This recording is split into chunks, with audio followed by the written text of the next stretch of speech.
this is Tony. This is Paul coming at you from the Friends for Life podcast. And we're go.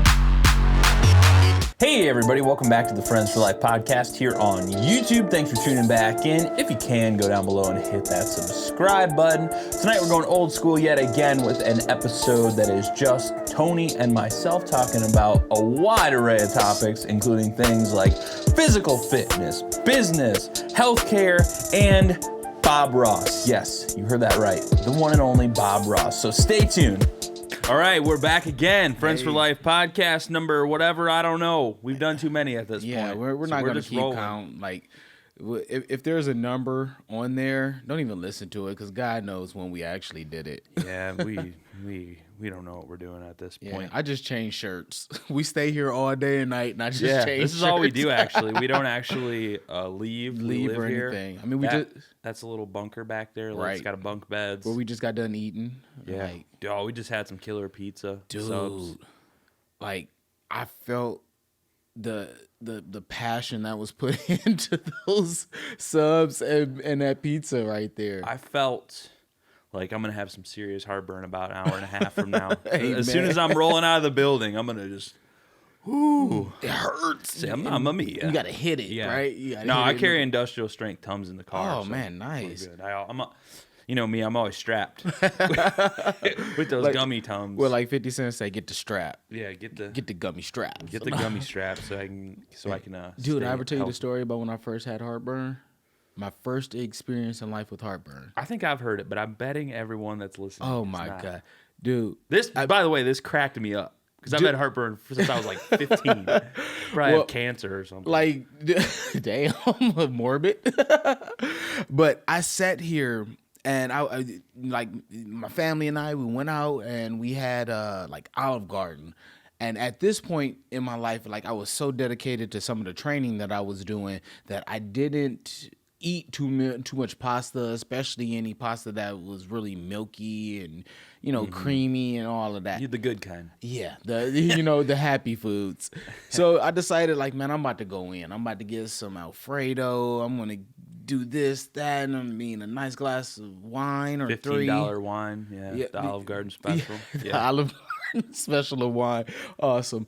Shout out to Olive Garden. Olive Garden right now, for real. Like, send us a bottle of that $15 bottle. But, dude, like, I go home. I was uncomfortable that night, but nothing major. The next day, I decide, hey, I'm going to finish off what I couldn't. Because, honestly, I'm the type of person, I get so many appetizers that I don't even finish my entree or barely even touch it. I just noticed that with the pizza. Yeah, like, dude, I will kill, like, a whole bunch of salads. I'm going to go ham on some, like, bread and vegetables and stuff, and then I'm just going to take a few bites of whatever comes at the end.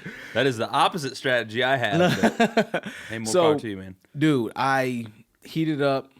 I go in. I polish it off. 30 to 40 minutes later, I get this uncomfortable feeling in my chest.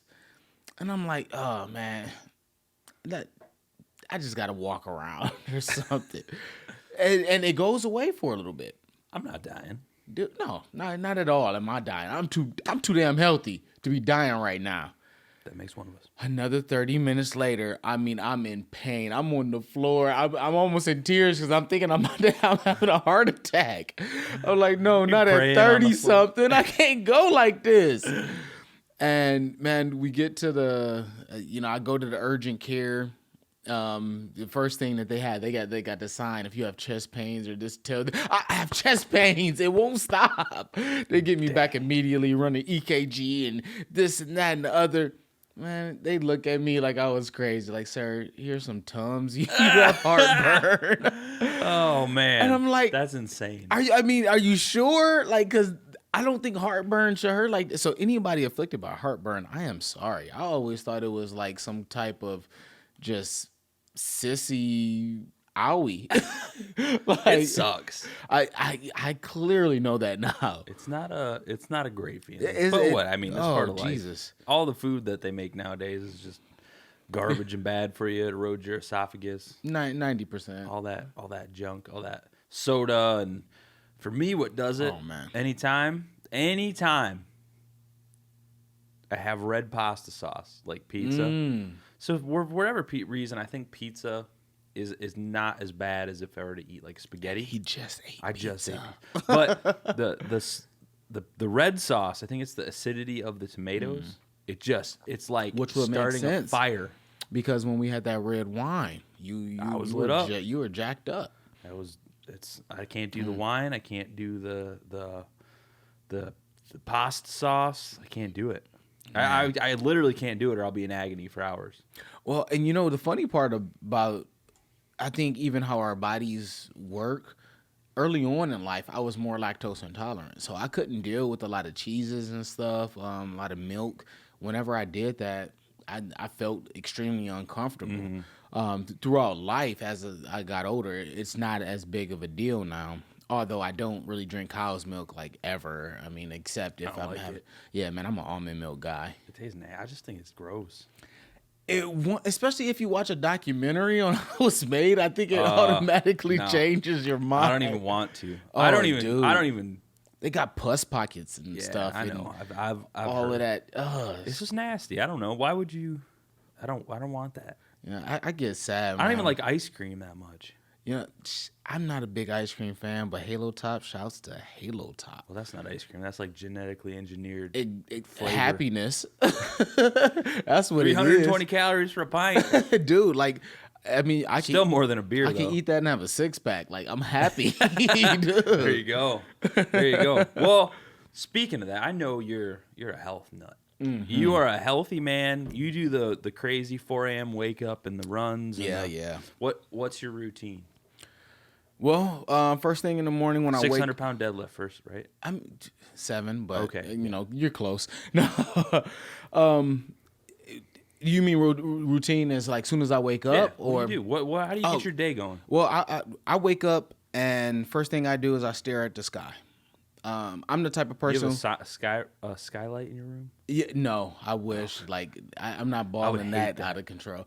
I think I would love it, but I would have like something to open and close it. But I'm always up before the sun anyway. Yeah. So it really wouldn't even matter just to affect me. The wife. Yeah, really. Yeah. So I mean, between 4:30, I'm up. I don't typically have to use an alarm. I do have alarms set just in case if I'm having a long night and I do get pushed past my typical time, but I'm up. I do a quick meditation between maybe 15 to 30 minutes. What does that involve? My meditation is basically goal setting. I think about the goals that I have. I take a quick look at my list of goals, and then I meditate on one of them. Okay. And it just helps me put in perspective all the things that I have to do to get there. Aside from what a lot of people like to do, they look at stuff, and I think we discussed some of this on last show, was that they look at all the negative ways that they can't get something done. Mm-hmm. I sit and I look, okay, how am I going to accomplish this? What is the next part? What is the next step for me to accomplish this? So you do a new goal every day, or you just kind of like piece apart? It really depends. Mm-hmm. It really depends how I'm feeling. I don't really go into specifics on which one I'm doing because I think that takes away from the mind of meditation. Whatever one feels right. Because every day, I mean, we feel a little different as people on what we really want to do. So I'm not too strenuous with that. I'm just going to go wherever it takes me. Mm-hmm. After that meditation, I give a good hour to a book. Typically, I am a hardback or a paperback actual book. Mm-hmm. I do like audio books. I just typically do audio books either in the car or if I'm running or something like that. So by the time 6 o'clock hits, I'm waking my kids up. I'm getting them ready for school. That's got to be the hardest part of the morning. Honestly, man, I have my kids on point. Good. I hear so many people complain that they can't get their kids up. Oh, bro. I run really, a tight ship. Yeah. I am not. They know what time we need to be up, what time we need. My two olders, my 10 and my 9-year-old, they get up at 6. Typically, my daughter's the first one in the shower because she gets mad at the boys making messes. My 17-year-old, I don't he does what he does. If he's not up and he needs to be out by 7 o'clock, he ain't getting up to 6:58. I ain't about to wake him up. And that's a lesson you learn on your own. Exactly. It's like I need him to understand, like, life. You're going to be out on your own at some point in time. You're going to not very long. Exactly. Like that clock is ticking, bro. So, but getting the kids ready, and I really don't have to do too much with them. I might have to remind, hey, make sure you brush your teeth. Did you make sure you had a snack? And my 5-year-old, I actually give him a little extra half an hour because I notice when I get all of them up together, it's complete chaos. The other two, they've been doing this for a while, so they're familiar with each other's routine. So I wait till they're almost done, then I get him up. And honestly, man, he tripped me out. He was ready at 6:15 this morning. Nice. I was like, dude, I know your butt probably stink because you didn't bathe, but like you beat me to the punch to even wake you up and everything. On a Friday. On a Friday. And I'm usually dragging by Friday. Dude, I think most of us are, especially if you put in a lot of work, which actually, man, he had to come home from school early today. He wasn't feeling too hot, but that's because he ain't eating right. People, make sure your kids are eating right. Oh, man. I see so many people. You go out to dinner. They order the asparagus and the salmon and eat healthy, and then they give their kid like a chicken nugget. Like that stuff's not good for you. It scares me because my kid is a carbivore, man. Oh yeah, a lot of kids are. Dude, they're good. Yeah, right. Carbs are awesome. Reese's peanut butter cups are great. Pasta's awesome. And if he just adds a little more protein to it, it will probably be okay because he is active. I mean, he does play sports and everything. So it's just one of those things we're filling it out and going with it. I think the most depressing part is that all my kids ate salads and asparagus and everything else when they were super young. But then as they got older and all the influences around them, they all, I don't like that. I don't like that. Yeah. But after that, we're out by 7:15. I get them to school by 7:25. It's no more than 10 minutes. In the car, we have a tradition. We tell jokes of the day. Dad gives 2 jokes, and now I love that they're actually now getting involved. They have their jokes, and my 5-year-old, he's the funniest because all of his jokes are really like fart based. Not even no. I've heard a couple of those. Yeah, he will give you some, but he'll be like, "Hey, Dad, why did the chicken cross the road? Why? Because he wanted to be a chicken sandwich at Wendy's." Like, okay, what? I like it. I love it. Give Freestyle. me more. Exactly. It's like, man, think of them, and that's mainly what it is. It's getting creative juices flowing. Exactly, and giving them that happiness in the morning. Put a smile on their face. What was your joke this morning? We did knock joke. So one of the first ones was knock knock. Who's there? Lettuce. Lettuce who? Let us in and you'll know. Oh. What website are you using? I don't know. Whichever one pops up. Whichever one Google gives me. So you get the kids off to school, and then your day begins as CEO extraordinaire. CEO-ny. Then I get back. I really try to limit my CEO. I like that. You just got that. I just got it. Like 30 seconds ago. I really tried to limit my email usage. I've seen when I did it too early in the past, not only was I irritating some of my subordinates because I'm emailing them at 4 or 5 o'clock in the morning, and they are respectful enough to keep their phones on and they have alerts, so they're getting all of these dings as I'm like answering all of these things and throwing out all these requests. I have not had my phone on vibrate for about 4 years.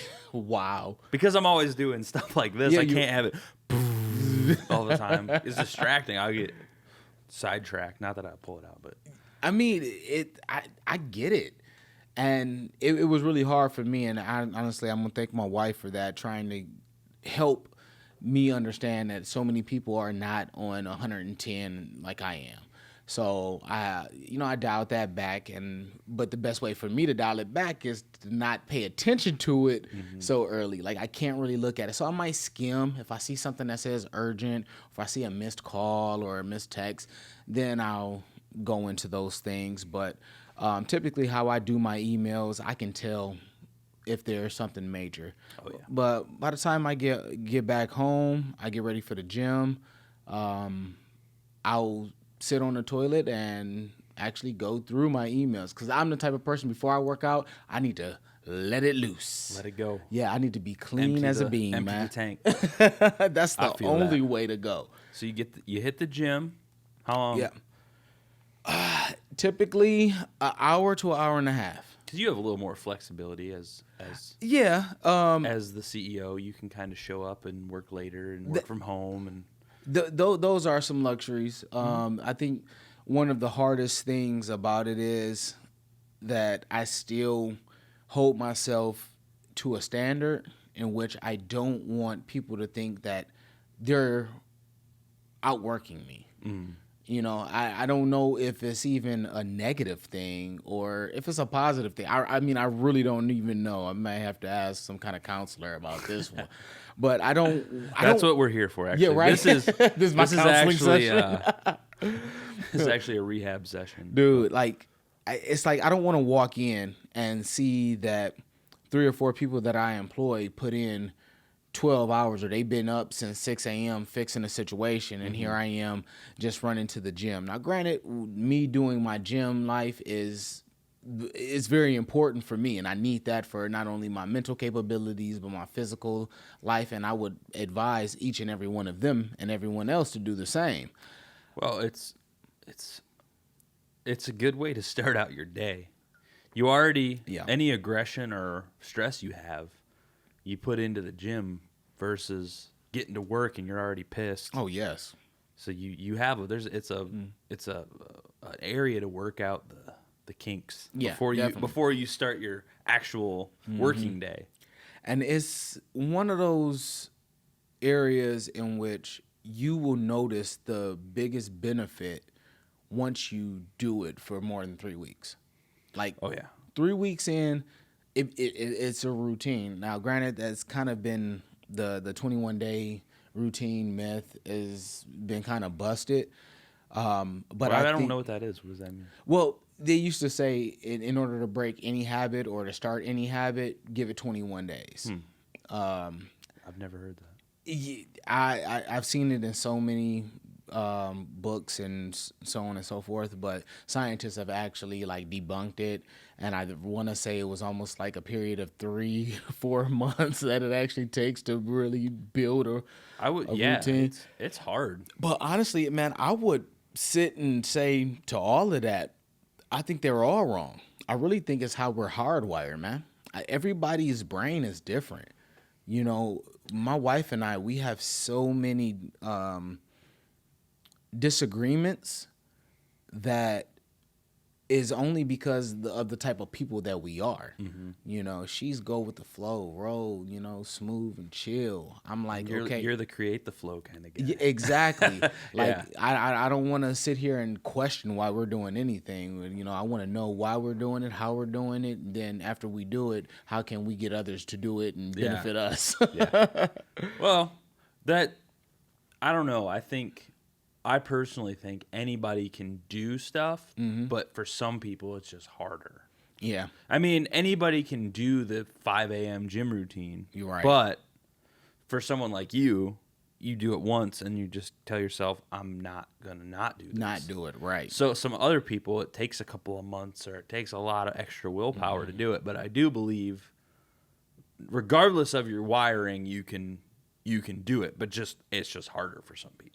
Yeah, and which sucks, but hey, that's life, man. It sucks so bad because you almost feel sorry for people.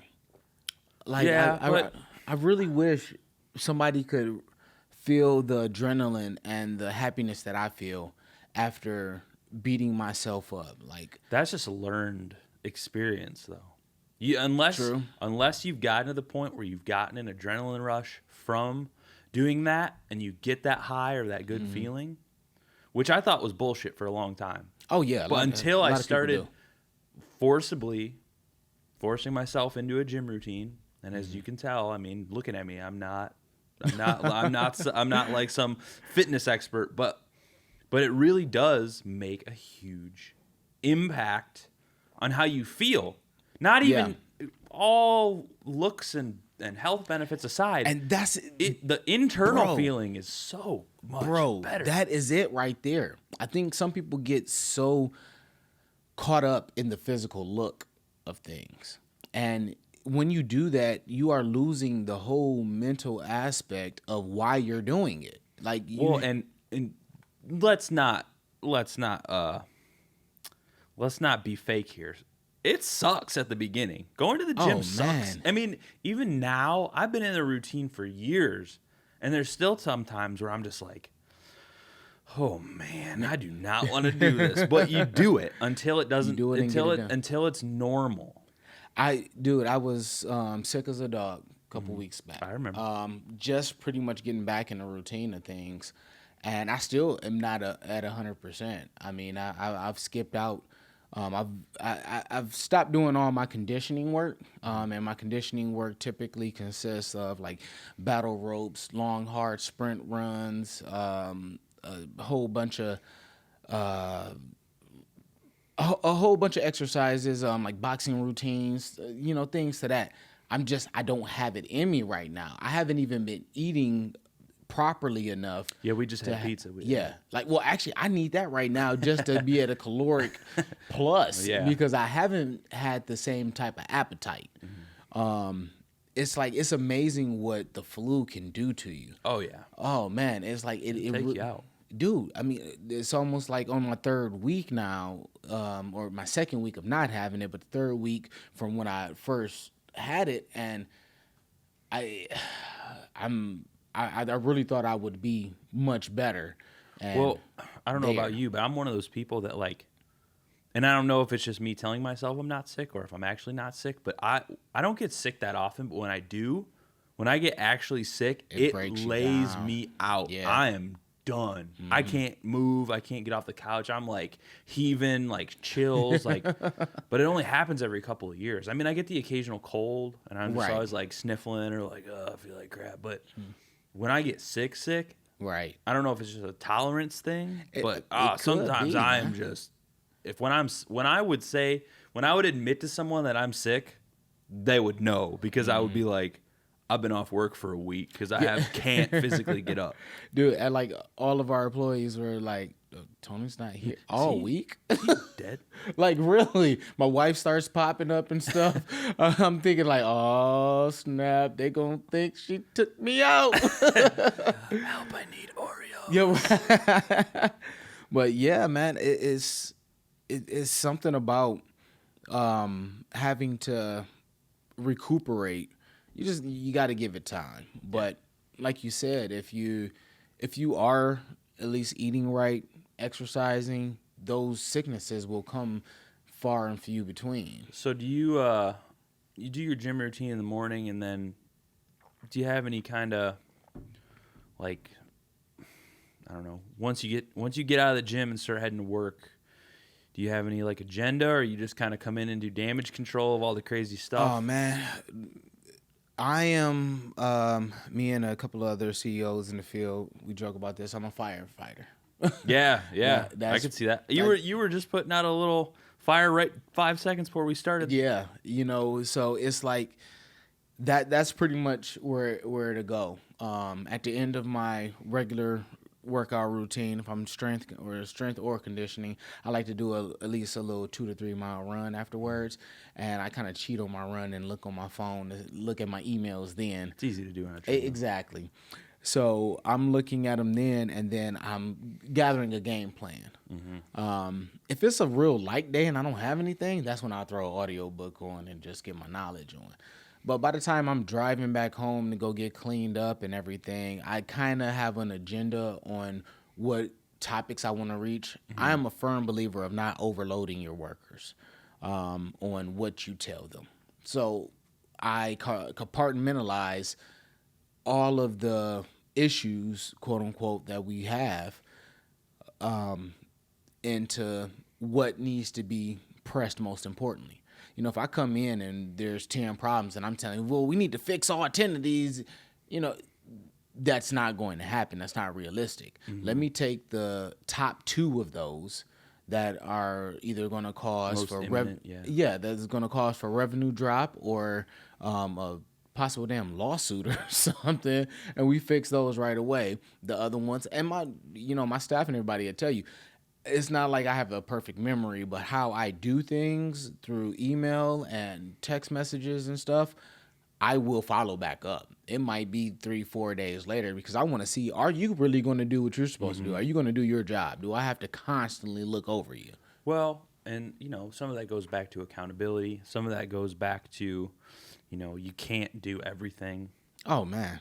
And, I think a lot of people have a hard time with picking out what's most important. Because a lot of times you have situations arise and you can't distinguish what needs to get taken care of first. And I'm a big proponent of taking care of the most important things first. Right. Because other stuff, there's always going to be stuff building up. There's always going to be little fires, and there's always going to be little bumps in the road. But the ones that are causing your tires to pop off of your car, those ones need to get looked at before you start riding away. Yeah. And you're getting a tune-up when you're riding around on bald tires. Yeah. Yeah, we should probably switch that around. Yeah, it's hard. It's hard. And, even if you're at a, more entry-level position or whatever, you don't want to be the decision maker, but sometimes you just have to pick your battles wisely. Yeah.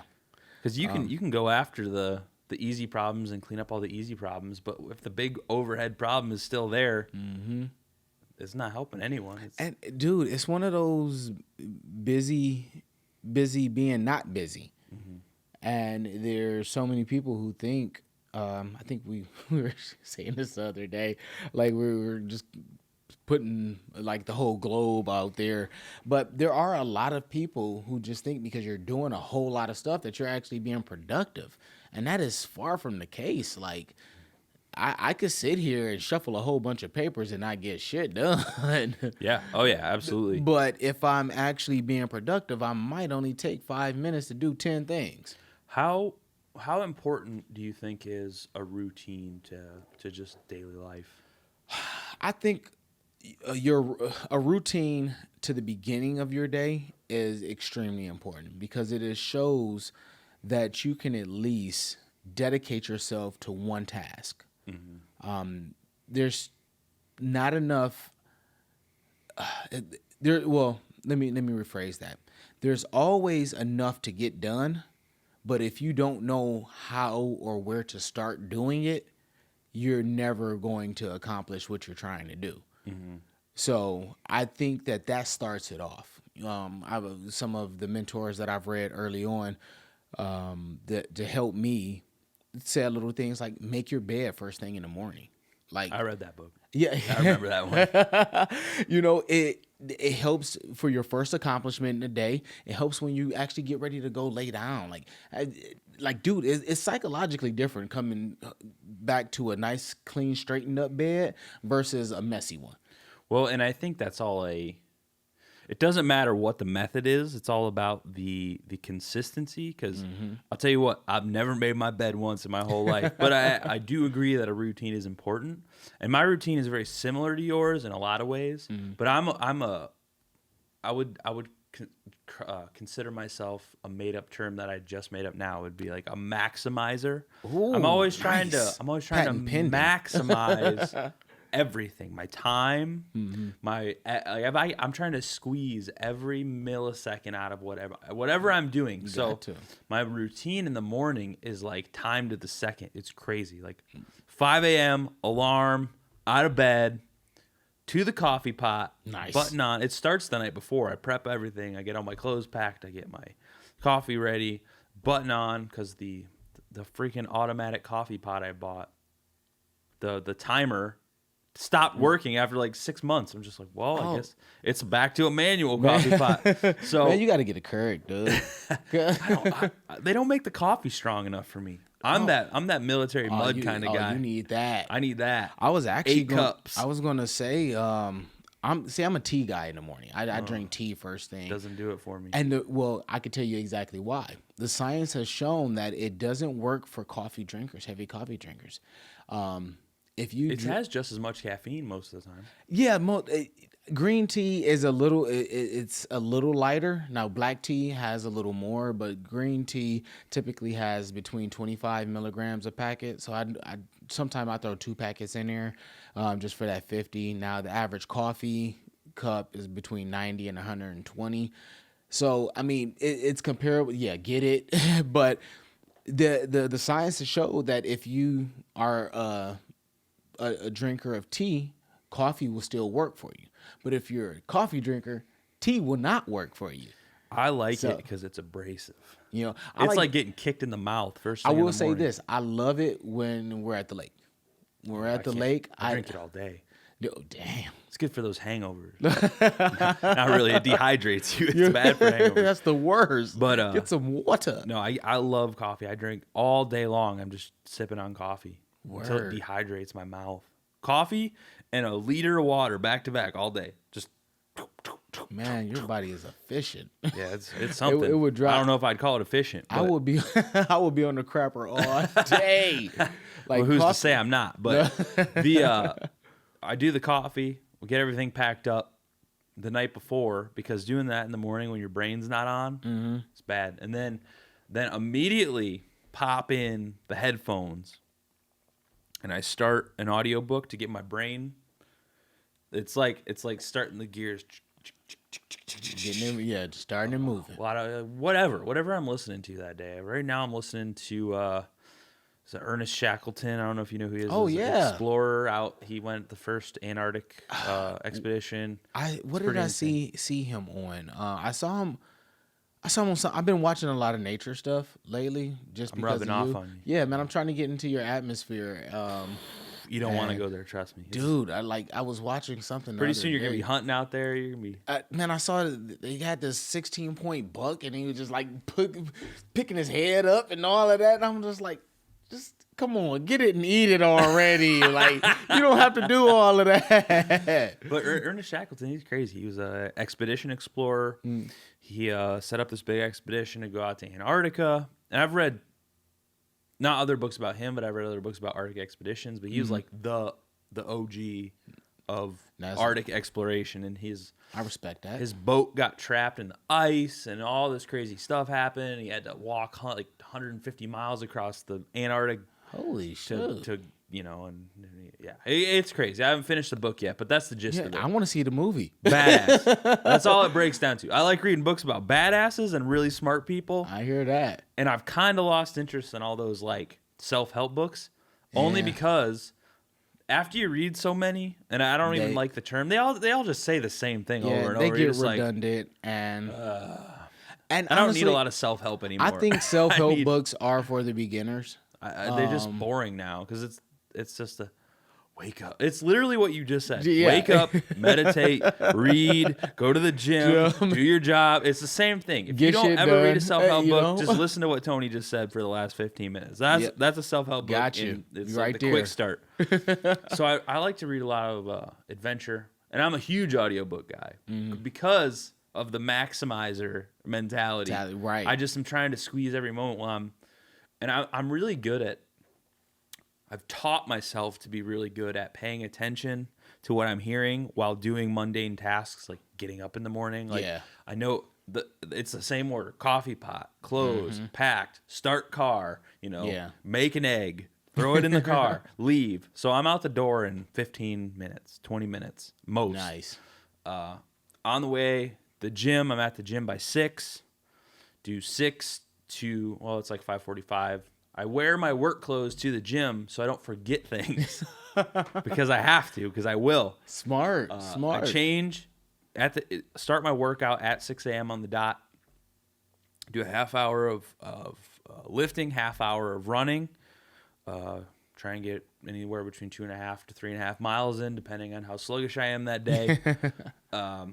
After the gym, shower, straight to work from the shower or from the gym. 7:45 at work. Use the first 15 minutes. Caught up on email. Blah blah blah. What time are you actually supposed to be at work? 8. At 8? Love it. I love it. I mean, just showing the initiative, even after all of that, doing you're still going in and putting in more. It feels good to.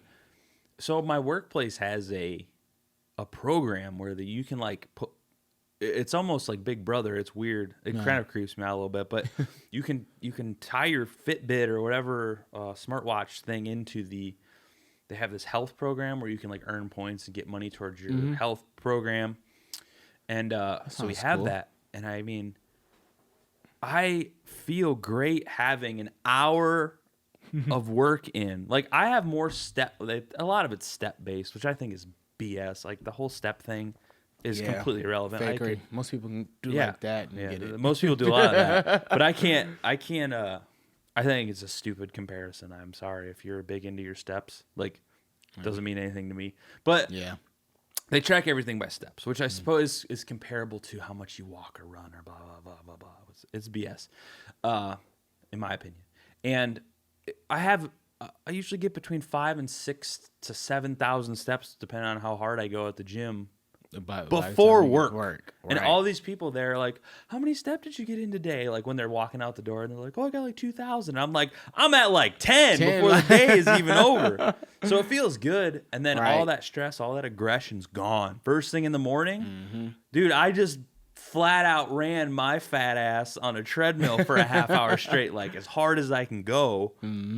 And it's great. You go to work, you already have an hour on everyone else there. Yep. You just like, and then you're wide awake. You just kicked your own butt. You're ready to kill it. And then you just get after work all day. You tackle that aspect of it, which, I mean, I don't consider part of my routine. It's just work. Like you have to work. Yeah. And then depending on what we're doing or with the podcast, or if I have some other, some other freelance work or something on the side, I'll go out and do that. And I get that done and I go home. And now I'm getting to the routine of trying to spend time at home not working. And it feels so much better. Good luck. I give myself an hour before bed where I don't do anything. I'll read a book. Like I actually read so I'm usually on 2 or 3 books at a time, but I'll take in like maybe a half hour, 45 minutes to read, or my wife and I will watch like a movie or a documentary or something, and by like 9:30, 10 at the latest, I'm out. Right. And then it just repeats to infinity and beyond. And I give myself on the weekends, I will sleep in a little longer, but I still try and either run or go to the gym or one or the other and stay active. I think my thing is on the weekends, I'm a nap man. I can't. Oh man, I'll rock a nap so hard. Like, dude, I'm not a napper. Dude, if my body won't let me. My dad hit me to the napping when I was young, and like through the week, because he at that time he was a pastor and he had like a lot of leniency on his timing of the day. But like he would nap so much between like I've 1 and 3. Never been a napper, dude. Like I occasionally will, and I've come to understand that they're pretty good for you. They can even like 20 minutes. Well, the science is that it should be roughly the same amount of time. A cat nap, 20 to 30 minutes is decent for you. If you do it any longer than that, it messes with the REM sleep and so on and so forth. But this was another study that I heard was that they're only really beneficial if you do them on a daily basis.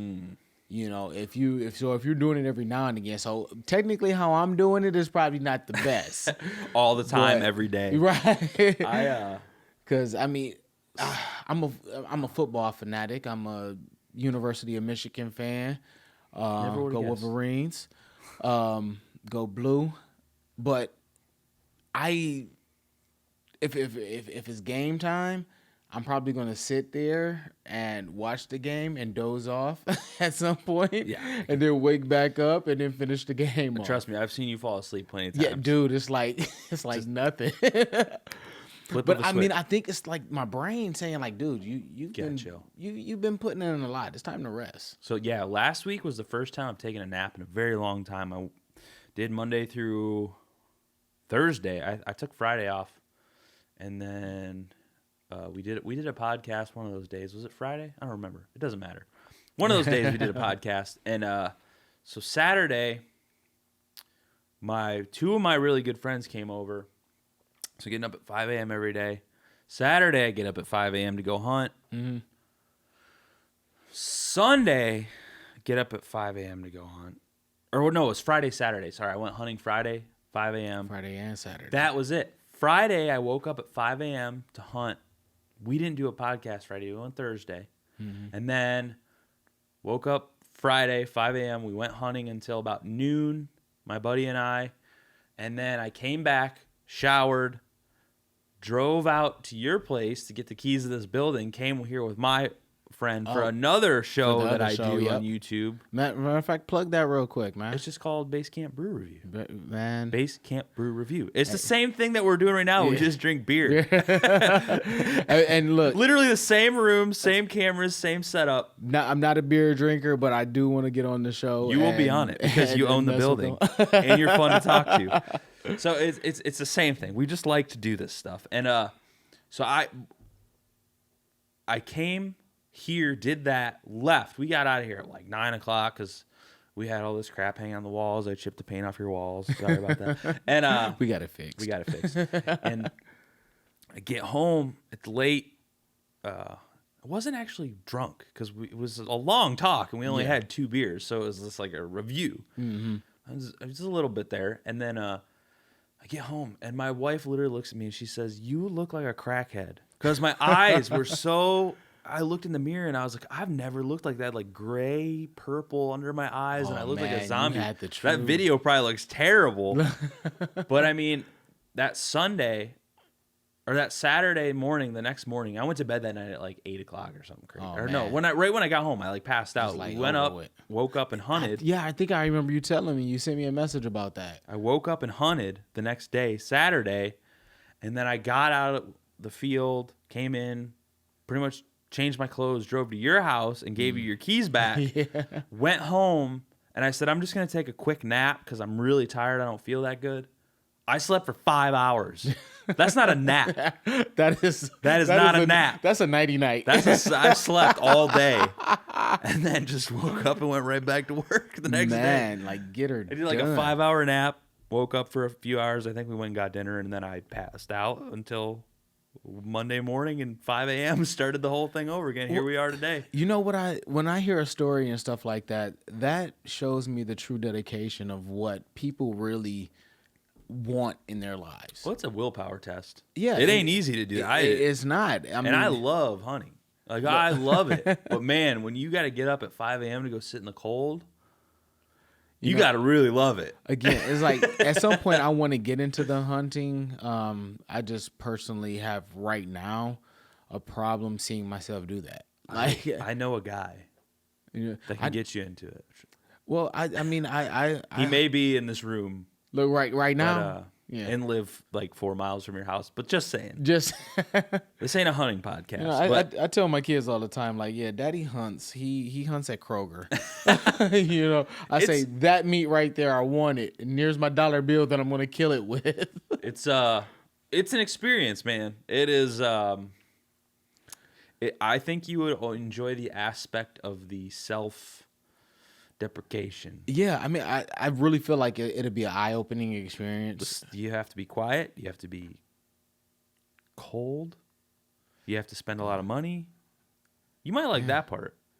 I mean, I only like spending like a lot of money for things that I like doing. Like camo? I do want to get into camo. Camo is badass, man. Like I looked at some camo the other day and I was like, man, I need to own some of this. See, don't get into outdoors because then you'll be a Bass Pro regular and you'll just be like, and dude, this dehydrator is only on sale for $700. I was just about to say, Bass Pro is not a cheap place to go. Ooh, that new shotgun is on sale for $1,500. Woo, baby. And if you act now, you can get it for $14.99. Yeah, but no, it's its own podcast. That's for sure. But man, I really, back to the routine talk. I really think for someone like me, if I did not have a routine, I would just be wandering out in the wastelands, just like aimlessly floating around. Like I need it. I have to have it. I'm right there with you, man. The reason most people don't even have a routine is because it goes back to some of our earlier things when I talk about ways to get rich, ways to get money, ways to be successful. Goals. if you don't have a goal, there's no reason for you to have a routine. Well, I think starting a simple routine and building it over years. We're not talking years. like a week. A lot of people want these results tomorrow. Mm-hmm. It ain't gonna happen. Nope. You ain't gonna lose 100 pounds tomorrow. It's gonna take you 2 years. And if you bust your ass even hard enough to try to lose 100 pounds in a week, you're gonna be so sore that you're gonna take off 2-3 weeks afterwards. Yeah, and you gotta ramp up. And I'm not the greatest example of that because I wanted to get back into running. I mean, like I said before, I hate running. I do not enjoy it. So I went from running on the treadmill like a mile to I went out the next week and ran 5 miles on the road or in the woods on a trail. My feet are still messed up, but I kind of have a strange mentality just because I've done so much stuff that I know what my body's capable of, and I also know what gets me to mentally to where I need to be. Right. And like 5 is a big number if you don't run a lot. It's tough. Yeah. And I ran 5 miles and I was in pain. Well, I think that's almost that Goggins mentality right there. Well, I did just finish that book. Yeah, so you're still on kind of crazy land right now. But I've been living a very minor version of that lifestyle for many years. I mean, not everybody just decides they want to like hike a 2,000-mile trail through the mountains. So it's not that I don't have experience doing that, but I know personally once I break that mental barrier, like, okay, 5 is tough, but if I can do 5, I can definitely do 6. Right. And if I can do 6, then I definitely can do 10. If I do 10, I definitely can do 12, and then so on and so forth. Right. So I'm the kind of person that once I pass a barrier, that's the new norm. Like I hold that as the base level. Right. So I think I get that. I think a lot of people, if they can get into that mentality, set your barrier at 1. If you're severely overweight or you haven't run in 5 years, 1 mile. 1 is the smallest number there is, man, besides 0. I mean, we're not going to get into calculus here, but 1. Right. 1's good. If you can run a mile, you can run 2 miles. If you can run 2 miles, you can do a 5K. 3.2, I think. A 5K is closer to 4. It's 3 point something. Yeah. Either way. 3.95. Well, it's close enough to 4. If you can run 2 miles, you can run a 5K. Easy. You might not run it fast.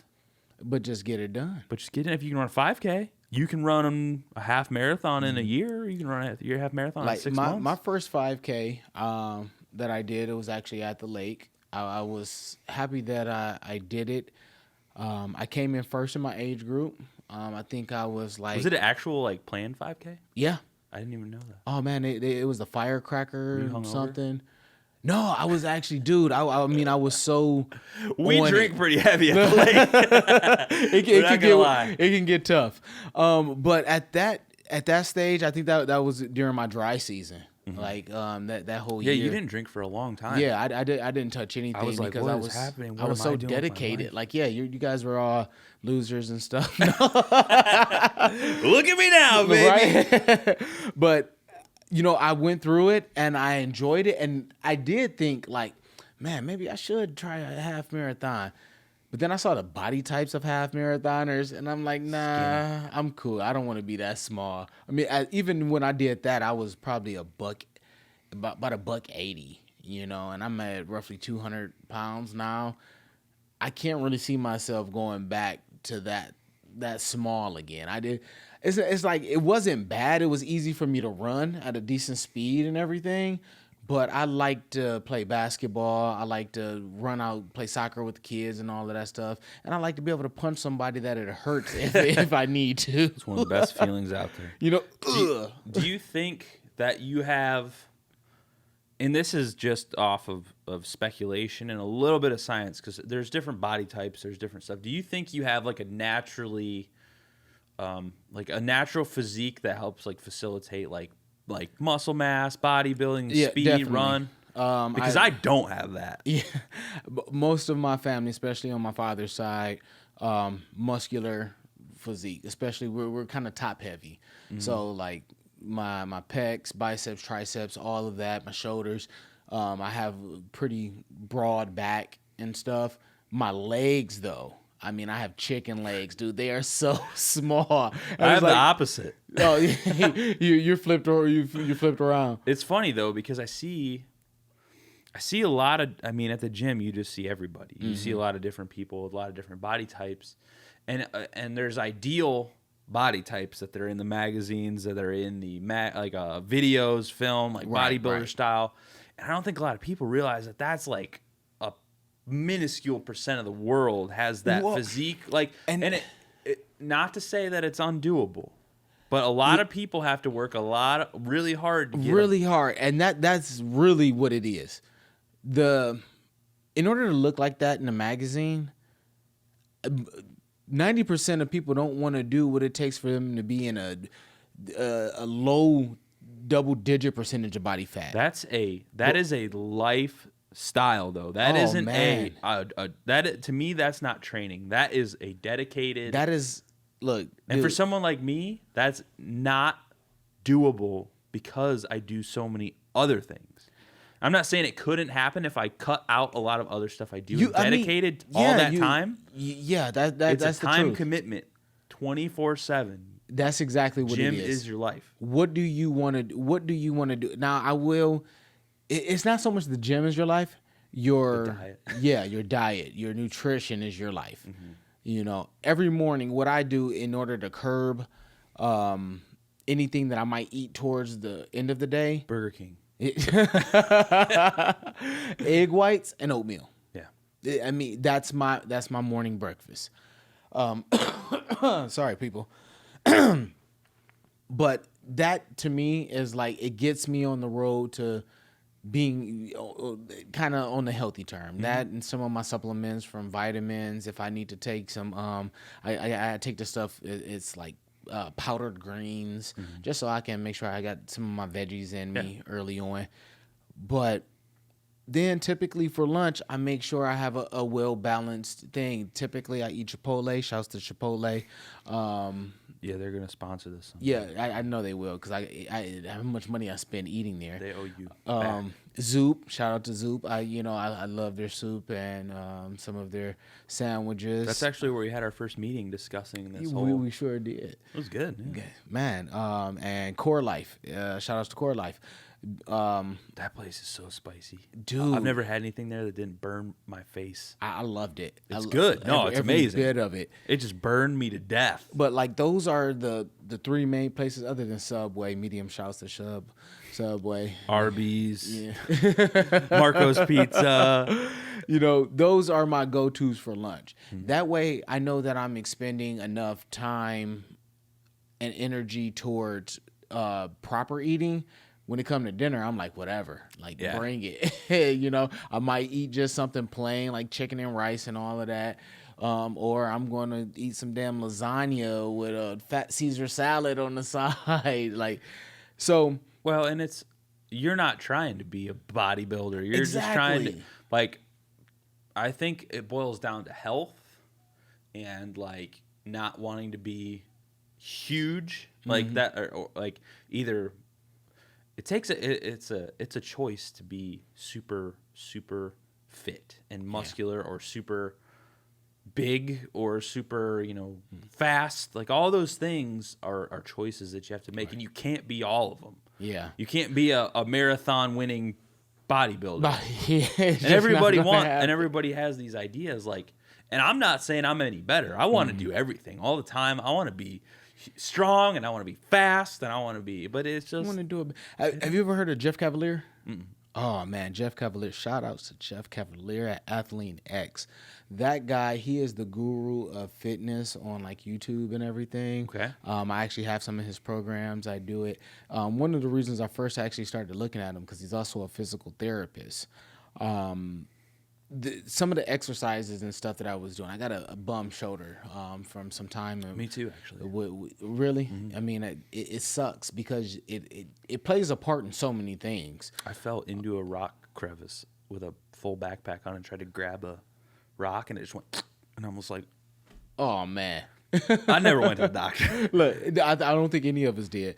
Mine happened early on playing, I want to say football, and I made it even worse as I got older playing basketball. it was either a pickup game or for some church league or something, and we going for a rebound, both pulling on the ball, put my arm back, made it feel terrible. Well, a little time goes by. One day I wake up. Ooh. Puncher. Mike. Sorry, Mike. Get a little aggressive there. Dude, I was sleeping like this, and I wake up, and I couldn't put my arm down. Like, it hurt so bad. Like, I got in the shower, warmed it up, and I was able to move it down, but it was always hurting anytime in anything that I did. Well, I stumbled across him on one of his channels, and he was talking about how certain exercises can make those problems even worse. Increase your flexibility. Yeah, and so I started changing up how I did exercises. There's an exercise. I know that one. Yeah, it's bad. It's terrible for your shoulders. And for some reason I can't even remember the name of it. Is it upright row? Yeah, upright row. Yeah, it's a shoulder exercise. Exactly. When you can actually, people do it all the time. If you do it this way, it takes the stress out of the muscle. Again, I'm not a physical therapist, and I will say, hey, look up Jeff Cavalier. Well, I'm not either, but I think at a certain point you have to take into account your own common sense. Like, this doesn't feel right. If it doesn't feel right, it's not good for your body. Like, when you do range of motion, any exercise, if it feels messed up, like, you're doing it wrong. Well, that's where so many people have gotten tricked with the no pain, no gain routine. You know? Well, you should have pain and a soreness sense after you're done. In the muscle. And growth and muscle growth. Yeah. But if it hurts while you're doing it, that's not the right kind of pain. I think too many newbies wouldn't know. That's where I think it really lies in, because if you're a newbie, like, it didn't feel right when I did it. But you didn't know. Yeah, but I didn't know. And I've watched my father work out for years. You know, he's always in it now. Granted, I was spending more time trying to make money. I was out trying to sell candy and everything else. So even when it was time to work out, I was like, okay, I'll do some conditioning with you, but I don't feel like getting on the weights. It's going to take too long. Young. You don't care about that. Yeah, and then, like, I was skinny at the time. I had a body of some sort. But, you know, as you get older, and that's why I like him so much, because he's actually a physical therapist. He's certified for this. He does exercises and movements and stuff that actually go with your body. Like, if you're lifting something behind your neck, that's terrible. Don't do that. I see people do it all the time too. I've never done that because it felt weird. I mean, I've done it, and I was like, I don't like how this feels. I don't like it. Like, let's not do that anymore. I mean, I sit and I see people in the gym, and you already know gym etiquette is to not go and mess with people during their workout. But I just think, like, oh my God, I hope you learn at some point this is not good for your anatomy. And I got to give credit to him. My shoulder pain is almost non-existent. The only time I ever have a problem is when I slip up and I might sleep on it the wrong way. But the conditioning that I do, training actually my rotator cuff, like, so many people don't even train their rotator cuff. Like, I don't. Yeah, and I mean, it should be something that you do at least two to three times a week. So I'm really invested, I think, in making smart moves like that. Yeah, and you're more on the analytical side of that. Yeah. I'm just do something to move for God's sake. Get up and go. Like, I'm a big proponent of just doing it. Like, whether it's a routine, whether it's, this, that, even if you don't want to go to the gym, even if you don't want to do this or that, do something to move. Right. Go for a walk. Like, it's a lot like this. I'm not one of those. I don't buy into this whole, like, take a little afternoon stroll thing, because I think it's just I think it's a cop out. Like, it's great that people are walking. Yeah, I think it's good at least, but I think that everyone's come so far to the point where like, at least you're doing something. Like, doctors are like, just go for a walk at least. Like, get off the couch. But I mean, do something. Jeez, get off. Move. Your body is meant to move. Your body is meant to do things. It's not meant to sit. And all of us work office jobs now. Like, well, not all. 90% of the population is sitting around most of the day. Well, one of the things is also, like, everybody want to work from home. Why? Like, what is it at home that you're going to do different than what you're going to do actually at work? Less work. I swear, man. I think I've seen statistics, and some of the statistics say that people are more productive at home when they work. I'd be more productive in my underwear too. That's comfortable. I'm not. And it's just me. It's like I can do some things, but I know when I'm at work, I'm in that zone. I'm there to be to be a worker. I'm there to be the boss. I'm there to create the answers for the issues that we have at that moment. So I think again, just walking like you were saying, just getting up and walking around. Yeah, that's great, but invest in the gym membership. But then once you do it, don't waste the money on it.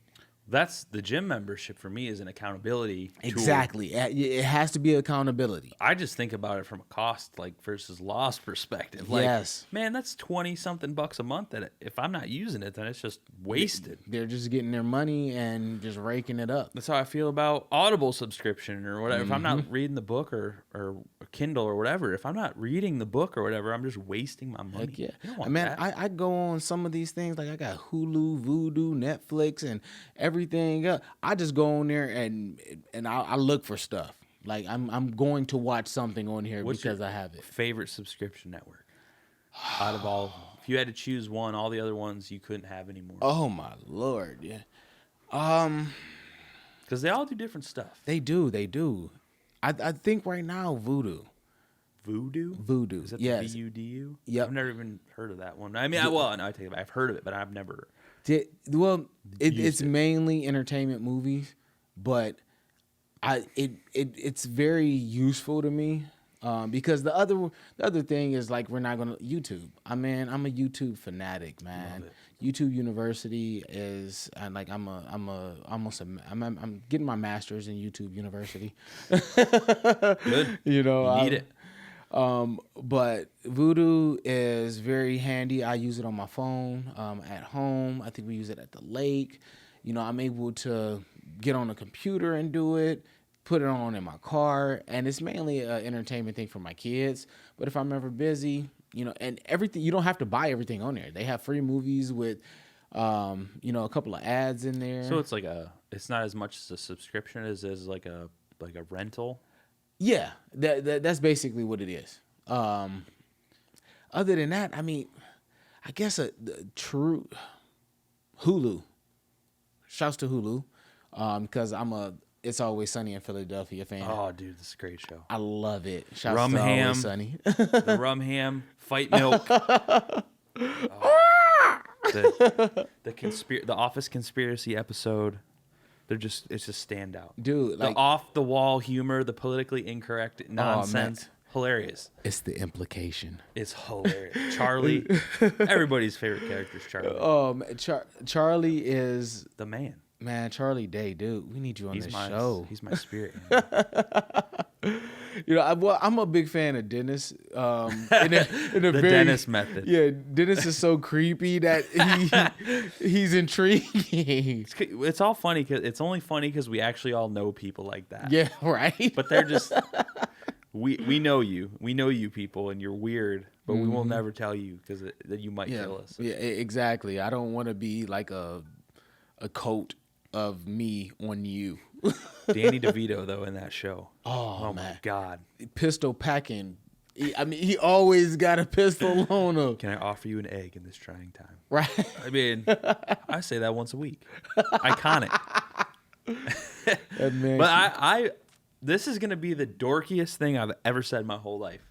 I just found out about this. Yeah, you do. You've heard me say some stupid shit, but the best subscription network that I've found ever is PBS. PBS. Wow. They have a freaking subscription network, and all those super awesome documentaries and stuff you watched as a kid. Yeah, it's a streaming network, and you do it as I just punched the microphone. It's a subscription network as a donation, so you can donate as low as $5 or as much as you want upward a month. And you get all of their PBS programming. And with kids, man, dude, you're supporting a good cause, and you get to watch Bob Ross. That's what I was about to just say. Like, my kids are obsessed with Bob Ross now. I want to say that we have that. You probably do. It's awesome. You know, and that's scary, dude. They I have probably so know many how. subscribers. My 4-year-old came to me and was he was playing something and it had he was playing a game to color and stuff, and it had a paintbrush thing on top, the paintbrush and the what is that called, the little speckle holder or whatever. Oh yeah, I don't know. I'm not an artist. Yeah, exactly. Paint holder and thingy. he was like, "Look, Dad, Bob Ross." I'm That's like, so awesome. dude, tell me about it. Happy little trees. Yeah, happy. You know what we call an accident? Just a happy little accident. Dude, you know what's awesome is I was watching or reading something about Bob Ross. He was like, his wife died or something. He did the show. I'm pretty sure it might have been Mr. Rogers, one of those two. So they both are iconic. iconic, but he was just like, Shout out to the new movie. That I wanna Tom see that Cruise real is bad. playing. Yeah, that looks no, good. it's man. no, No, I said Tom Hanks. Cruise. Oh my God, Tom Hanks. Tom Cruise, Icon. Tom Hanks, But- same difference. Wilson. but man, no, he was just like an all around good guy. He's just a lot of celebrities, they have this image, and then people come to find out they're jerks and nobody wants to be Right, around them. yeah. But like him, Mr. Rogers, all those classic PBS shows. I just read a biography about Mr. Rogers. Not to cut off Bob Ross. No, not at True all. American hero by anyone's standard, but Mr. Rogers, he was legit. He's just a was. nice, awkward, weird dude. And like, He saved that network. He Yeah, went he in did. front of Congress and was like, "No, kids need this." yeah, And he was just like, they did. I mean, I faithfully watched. I mean, I used to think watch it all the think time. Every episode. I used to want the sweater so bad. But it was now that I think about it, it's definitely Bob Ross. I think he did all of those episodes for free. He Word. never got paid. He refused to be paid for those episodes. Wow. And he had that show forever. Yeah, he had it for quite a while. Like and I want to say they didn't even sell his paintings or anything. Like they're all in a museum or something. Like, I don't know, but it was definitely him. I'm almost positive he did all that for free. Insane. I'm gonna have to look into that because Talk about a good dude. yeah, I iconic level type. He wanted things, to just make the world better. you know, We need more of that. dude, tell me about it. I Shit. need to learn a lesson from that. I was just about to say I'm not even that deep with it. Like, Yeah. look, I was just pointing at this a little earlier that I was trying to, you know, Bob Ross said that. yeah, you only live once. I mean, if you did, look, we're gonna put it in his mouth. We're gonna buy some. No, Tony's gonna buy some original Bob Ross paintings. We're gonna deck start out with- this podcast room just to help out PBS. Honestly, man, I'm thinking that would be dope. Talk about a conversation piece. Like, man. what's that? Oh, that's just a Bob Ross. Yeah, that, you know, you know. circa '85. original, Plus that afro, man. dude. Like, White guy with an afro. I mean, his afro was killing mine. Icon. You used to have an afro. Yes, sir. And Bring it back. Dude, junior high, it's not as thick as it used to be. Like, it looks thick, and I look bad right now. Like the whole no shave November. Yeah, you looking pretty know. rough. I know, man, and that's I what. think I'm winning. Yeah, just a lot. You got about 6 inches of beard on you, I think. Like, dude, and I my beard couldn't get like that unless I was stranded on the island like Tom Hanks for at least 5 years. Like, it's not happening. I got too many patches in here. Yeah, it's not for everyone, man. It's all back to that genetics. Yeah, right. Some people are jacked and some people have good beards.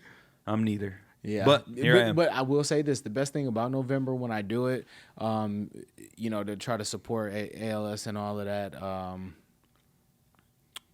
it's really helpful for my face from not shaving it so much. So a lot of irritation goes away.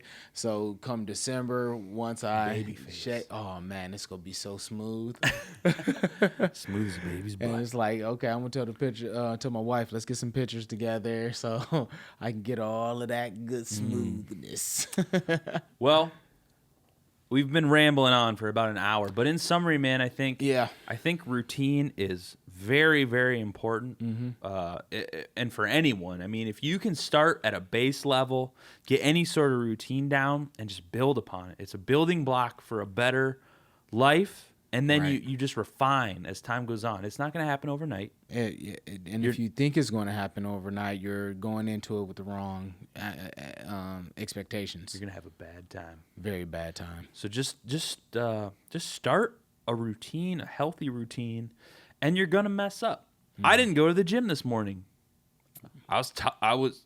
Sometimes you have to make that decision. Like, okay, what is more important to me today with productivity wise? Is it going to be getting up and going to the gym and burning out the tiny bit of energy I have left? Or am I going to get those 2 extra hours of sleep and be ready to rock? Because I got a podcast to record at 7:00 tonight. Yeah. So it's never going to be perfect. I've been in this for years, and I still make dumb decisions or stay up too late. And everybody's just a person. So you have to. If you go in with the mentality of ever looking for perfection, I think you're going in with a mentality of failure. If you can be on point 70% of the time, that's pretty good. That's anything better than half is a good percentage. Just be better than you were the day before. Yeah. You're always going to slip up. I'll always go one step further, go one minute longer, but just do it. In the famous words of Salt and Pepper. Push it. Push it real good. And on that note, we will see you next time. Good night, everyone. Good night. Hey, everybody. Thanks for watching this episode of the Friends for Life podcast here on YouTube. If you can, go down below and hit that subscribe button. Also, you can find us on all the podcasting platforms if you'd rather listen that way. Thanks for tuning in tonight. We love you guys, and we'll see you all next time.